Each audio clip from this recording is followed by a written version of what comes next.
ফের সফল গন্ডছড়া মহকুমা পুলিশের। গন্ডছড়া মহকুমায় পুলিশ আধিকারিক হিসেবে কাজে যোগ দেওয়ার পর থেকে এবং গন্ডছড়া মহকুমা থানার ওসি ইন্সপেক্টর অসীম সরকার কাজে যোগ দেওয়ার পর থেকেই ঘুম হারাম হচ্ছে মহকুমার কালো ব্যবসায়ীদের। গোপন সংবাদের ভিত্তিতে সোমবার বেলা 2টা থেকে মহকুমা গন্ডছড়া আমবাসা সড়কের উল্টোছড়ায় ওত পেতে বসে গন্ডছড়া মহকুমা থানার পুলিশ। নেতৃত্বে ছিলেন মহকুমা পুলিশ আধিকারিক সৌগত চাকমা এবং মহকুমা থানার ওসি ইন্সপেক্টর অসীম সরকার।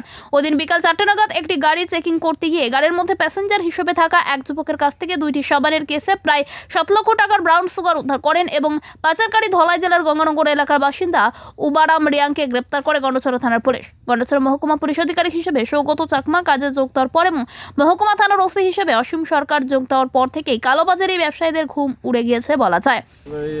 আমবাসা গন্ডাছড়া রোডে র্যান্ডমলি ভেহিকেল চলতেছিল, তো একটা ইকো গাড়ির থেকে একজন লোককে আমরা সাসপেক্টেড চেক করি, তো প্যাসেঞ্জার আসিল, তো প্যাসেঞ্জারের কাছ থেকে ব্রাউন সুগার পাওয়া যায়, যার বাজার মূল্য প্রায় 7 লাখ টাকার মতো হইব, আর 2টা সাবানের কেস পাওয়া যায়।